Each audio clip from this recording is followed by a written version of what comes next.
देखिए स्टूडेंट्स, आज अपनी क्लास इम्पोर्टेंट रहने वाली है। आज की क्लास में अपन जो डिस्कस करेंगे वो है वोकेब। जो हमारे पैसेज में क्वेश्चन आंसर्स वगैरह बनाते हैं उसमें काफ़ी इम्पोर्टेंट रोल रहता है। तो अपन क्या है, जो भी इम्पोर्टेंट वर्ड है उसके बारे में देखेंगे और ये जनरली अपन को याद भी रहना चाहिए कि किस तरीके से ये इनके लिए अपन हिंदी वर्ड के लिए इंग्लिश स्पेलिंग यूज करते हैं। देखो स्टार्टिंग है इसका रिग्रेट, रिग्रेट। रिग्रेट का होता है पश्चाताप करना।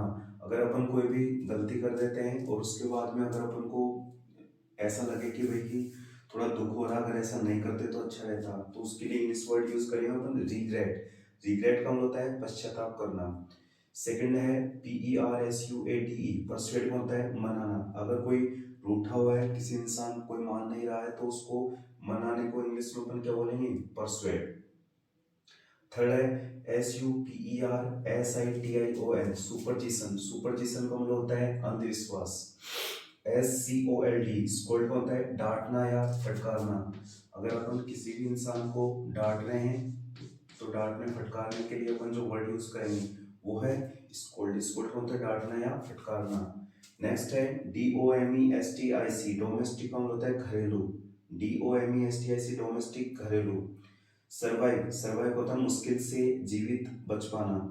अगर कोई कठिन परिस्थितियों के बाद में अगर मरते हुए बचा है तो उसके लिए इंग्लिश में यूज करेंगे सर्वाइव। सर्वाइव का मतलब मुश्किल से जीवित रहना। नेक्स्ट है EXIST, एग्जिस्ट होता है अस्तित्व। जैसे कोई प्रजाति है तो वो मुश्किल से ही अब इस दुनिया में रह पा रही है, तो वो एग्जिस्ट है। अगर वो विलुप्त हो गई है तो ये दूसरे एक दूसरे के एंटोनिम से। एक्सटिंक्ट का मतलब होता है विलुप्त, जो बिल्कुल ही गायब हो गई हो, तो उसको अपन विलुप्त बोलेंगे। BARREN, बेरन का होता है बंजर। ये बेड सोइल के लिए यूज करेंगे। अगर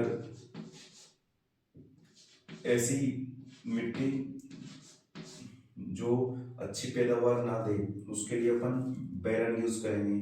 टीज का मतलब होता है चिढ़ाना, किसी को अपन चिढ़ाते हैं तो उसके लिए टीज यूज करते हैं। स्लेव, SLV, स्लेव होता है गुलाम या किसी का दास बनना।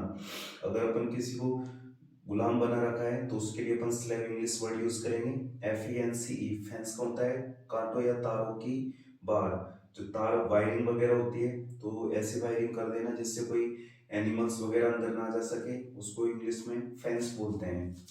इंसिस्ट, INSIST, इंसिस्ट का मतलब होता है जोर देना। CONTENT, कंटेंट का मतलब होता है संतुष्ट।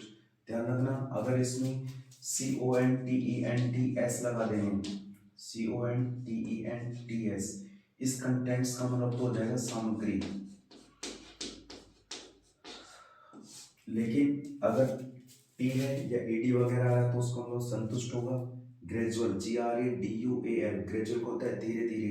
ये पैसेज में सिमिलर या ऑपोजिट वर्ड पूछे जाते हैं, कंटेंट काफी बार पूछ चुका है, तो कंटेंट का मतलब संतुष्ट होगा। ग्रेजुअल का मतलब होता है धीरे धीरे। इसको और अपन सिनोनिम्स यूज करेंगे, WLY, स्लोली। अगर संतुष्ट की ओर बात करेंगे इसमें और क्या बोलेंगे, इसे अपन सेटिस्फाइड। ये तो याद ही है अपन को, सेटिस्फाइड या FIED, सेटिस्फाइड। नेक्स्ट देखो SHRIEK, सिरिक का मतलब है चीखना या चिल्लाना।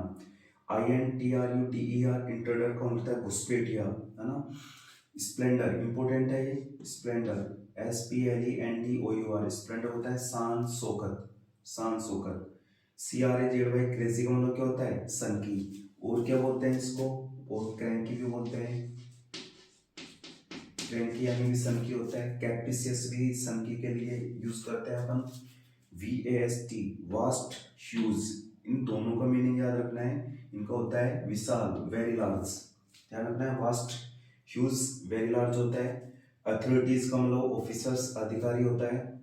एविडेंस, EVIDENCE, एविडेंस, एविडेंस का होता है प्रूफ यानी कि सबूत। SOLE, सोल, SOLE, सोल का होता है एकमात्र यानी कि ओनली। ADOPT, अडोप्ट अपनाना भी होता है। और अडोप्ट का मतलब होता है गोद लेना। किसी बच्चे को गोद लेते हैं तो अपन उसके लिए इंग्लिश वर्ड अडोप्ट यूज करेंगे। उसको अडोप्ट कर लिया। ABANTON, abandon most important word है। एबंडन का होता है त्यागना। ठीक है, इसके लिए एबंडन के लिए अपन सिमिलर वर्ड गिव अप भी यूज कर सकते हैं। गिव अप का मतलब भी क्या होता है, त्यागना होता है। TRENCH, ट्रेंच का मतलब होता है खाई। जो खाइयाँ वगैरह होती है गहरी, जो जमीन है उसमें गहरी खाई बन जाती है, उसको इंग्लिश में ट्रेंच बोलेंगे। दोबारा से रिवाइज करते हैं इनको अच्छे तरीके से। देखो, रिग्रेट का मतलब पश्चाताप करना होता है। परसुएट का मतलब मनाना होता है। स्पेलिंग भी याद रखनी है इनकी, आगे तक काम आएंगे।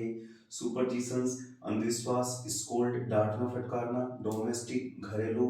सर्वाइव, मुश्किल से जीवित रहना। एग्जिस्ट, अस्तित्व। एक्सटिंक्ट, विलुप्त। बेरन, बंजर। टीज, चिढ़ाना। स्लेव, गुलाम या दास। फेंस कौन होता है, कांटों या तारों की बार। इंसिस्ट कौन होता है, किसी चीज पे ज्यादा जोर देना। कंटेंट कौन होता है, संतुष्ट होता है। अगर एस लगा हुआ तो सामग्री बोलेंगे। कंटेंट यानी संतुष्ट होता है, और संतुष्ट को अपन क्या बोलेंगे, सेटिस्फाई। ग्रेजुअल का मतलब धीरे धीरे यानी कि स्लोली स्लोली। श्रिक का मतलब चीखना है, चिल्लाना होता है।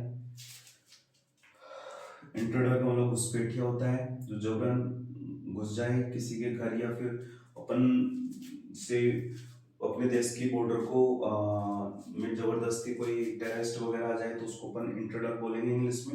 हिंदी में बोलेंगे घुसपैठिया। स्प्लेंडर, शान और शौकत याद रखेंगे, इंपॉर्टेंट है। क्रेजी, सनकी और क्रैंकी भी बोलते हैं इसको, सनकी को। कैप्रिसियस, वास्ट और ह्यूज, इनका मतलब होता है वेरी लार्ज। अथॉरिटीज, ऑफिसर्स, अधिकारी के लिए यूज करते हैं। एविडेंस का मतलब क्या होता है, सबूत यानी कि प्रूफ अपन जिसको बोलते हैं। सोल का मतलब होता है ओनली या एकमात्र। अडॉप्ट का मतलब होता है अपनाना या गोद लेना। एबंडन का मतलब होता है त्यागना यानी गिव अप। और ट्रेंच का मतलब क्या होता है, खाई होता है। तो ये वोकेब है, इनको अपन आगे तक याद रखें, काफी इंपॉर्टेंट यूज है इन फ्यूचर इनका। जैसे इंग्लिश के हिसाब से बहुत काम आते हैं ये वर्ड, तो इनको अच्छे तरीके से याद रखना है अपन को। और क्वेश्चन आंसर्स वगैरह बनाते हैं, पैसेज वगैरह, उसमें भी इनका काफी रोल है। तो इनको ध्यान से देखते रहिए और रिवाइज करते रहिए। ठीक है।